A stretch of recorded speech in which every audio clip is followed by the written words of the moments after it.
अफगानिस्तान में काबुल एयरपोर्ट पर आज 2 सीरियल ब्लास्ट हुए, जिसमें अब तक 13 लोगों के मारे जाने की खबर है।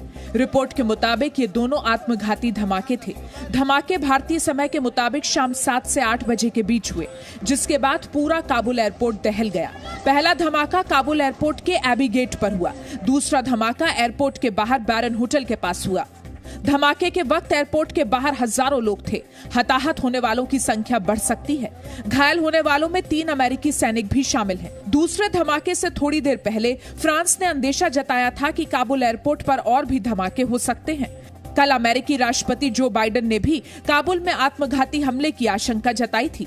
अमेरिका, ब्रिटेन, ऑस्ट्रेलिया ने एक बार फिर अपने नागरिकों को अलर्ट जारी किया है। धमाकों के बाद कई देशों ने अपने नागरिकों को एयरपोर्ट से दूर रहने की एडवाइजरी दी है। तालिबान ने कहा है कि पाकिस्तान उसके लिए दूसरा घर है, लेकिन वो भारत से भी अच्छे रिश्ते चाहता है।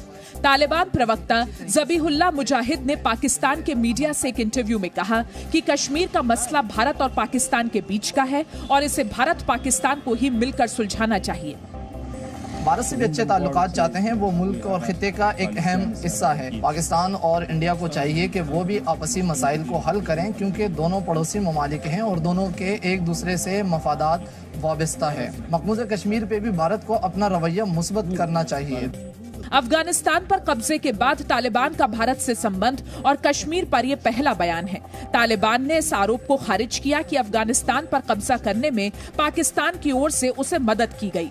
तालिबान ने कहा कि वो अपनी जमीन किसी देश के खिलाफ इस्तेमाल नहीं होने देगा। सरकार ने कहा है कि अफगानिस्तान में अभी उसका पूरा फोकस भारतीयों की सुरक्षित वापसी पर है। सरकार ने आज सर्वदलीय बैठक में 31 दलों के अफगानिस्तान रेस्क्यू मिशन पर पूरी जानकारी दी। I shared with them that we have under Operation Devi Shakti done 6 flights. The latest flights was this morning, which took off at 3 o'clock. We have brought back most of the Indians. बैठक में अफगानिस्तान के भविष्य और तालिबान से रिश्तों पर चर्चा नहीं हुई। सूत्रों के मुताबिक विदेश मंत्री ने आशंका जताते हुए कहा, तालिबान की वापसी से सीमा पार आतंकवाद बढ़ सकता है। अफगानिस्तान में भारत का निवेश बेकार साबित हो सकता है। तालिबान दोहा समझौते में अपने वादे से मुकर चुका है। बैठक के बाद विपक्षी दल सरकार के जवाब से संतुष्ट दिखे। विपक्ष ने इस मुद्दे पर एकजुटता का वादा किया।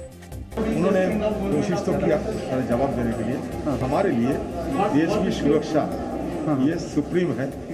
अफगानिस्तान के साथ भविष्य के रिश्तों पर सरकार की ओर से कहा गया है कि वो वेट एंड वॉच मोड में है और दुनिया के प्रमुख देशों की प्रतिक्रिया देख रही है। तालिबान ने अफगानिस्तान में 140 सिखों को भारत आने से रोक दिया है। ये सब धार्मिक यात्रा पर भारत आ रहे थे। सबको काबुल एयरपोर्ट पर रोक दिया गया। विदेश मंत्री ने सर्वदलीय बैठक में इस पर जानकारी दी। Overall sense was that government is very strongly committed to ensuring the full evacuation as soon as possible. We are in touch with many partners. There will be many more meetings in the coming days. वहीं operation देवी शक्ति के तहत वायुसेना का एक और विमान आज अफगानिस्तान से लोगों को लेकर भारत आया। इन लोगों में 25 भारतीय और 11 नेपाली नागरिक हैं। हम यूएस आर्मी बेस के अंदर थे और वहीं पे हम काम करते थे। हमारे को कोई प्रॉब्लम नहीं है और ना ही कोई इश्यू है। जो बाहर लोग हैं उनको प्रॉब्लम है। हम लोग एयरबेस में थे, हम लोग वहाँ पर बिल्कुल सब ठीक है। कोई मुश्किल नहीं, आर्मी के अंदर में। अफगानिस्तान से अब तक 565 लोगों को एयरलिफ्ट किया जा चुका है। इनमें 263 भारतीय नागरिक और भारतीय दूतावास के 175 कर्मचारी हैं।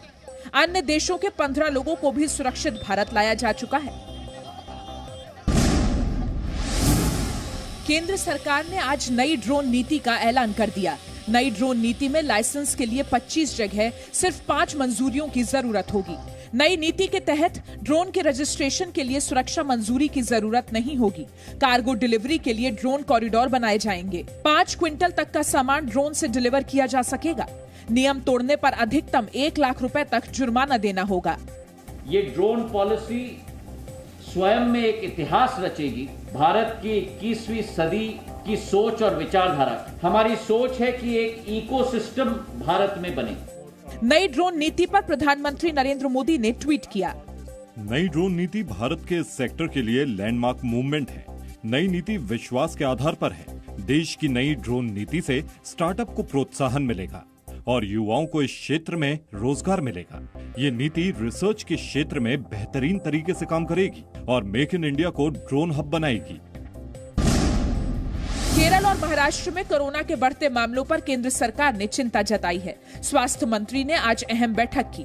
इसके बाद स्वास्थ्य मंत्रालय ने राज्य सरकारों और लोगों को 2 महीने सतर्क रहने को कहा। Coming month of September and October are crucial for us because we would be celebrating a few festivals. देश में पिछले 24 घंटे में कोरोना के 46,164 नए मामले सामने आए।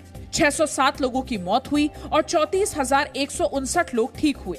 केरल में 24 घंटे में कोरोना के 31,445 मामले आए हैं, जबकि 215 लोगों की मौत हो गई। देश में अब तक 60 करोड़ 38 लाख लोगों का वैक्सीनेशन हो चुका है। इस बीच महाराष्ट्र में डेल्टा प्लस वेरिएंट के मामले बढ़कर 108 हो गए हैं। 5 और मरीज मुंबई में मिले हैं। वहीं दिल्ली में स्कूल खोलने पर कल फैसला हो सकता है। कल दोपहर 2 बजे DDMA की मीटिंग होगी। एक्सपर्ट कमेटी ने स्कूल खोलने की सिफारिश की है। पंजाब सरकार ने कृषि कानूनों के खिलाफ आंदोलन के दौरान जान गंवाने वाले किसानों और मजदूरों के आश्रितों को सरकारी नौकरी देने का ऐलान किया है। मुख्यमंत्री कैप्टन अमरिंदर सिंह की अध्यक्षता में हुई पंजाब कैबिनेट की बैठक में आज इस प्रस्ताव को मंजूरी दी गई। पंजाब सरकार के फैसले के मुताबिक किसान आंदोलन के दौरान 104 किसानों मजदूरों की मौत हुई है। इन 104 किसानों मजदूरों के आश्रितों को सरकारी नौकरी दी जाएगी। कैबिनेट ने इसके लिए सेवा नियमों में बदलाव की सिफारिश की है। अभी तक ये छूट सुरक्षा बलों के शहीदों के परिवारों के लिए थी। अमरिंदर सरकार ने इस फैसले के लिए एक कमेटी बनाई थी। फैसले को चुनाव से पहले किसानों की नाराजगी घटाने की कोशिश माना जा रहा है। 104 परिवारों को 5-5 लाख मुआवजा पहले ही मिल चुका है।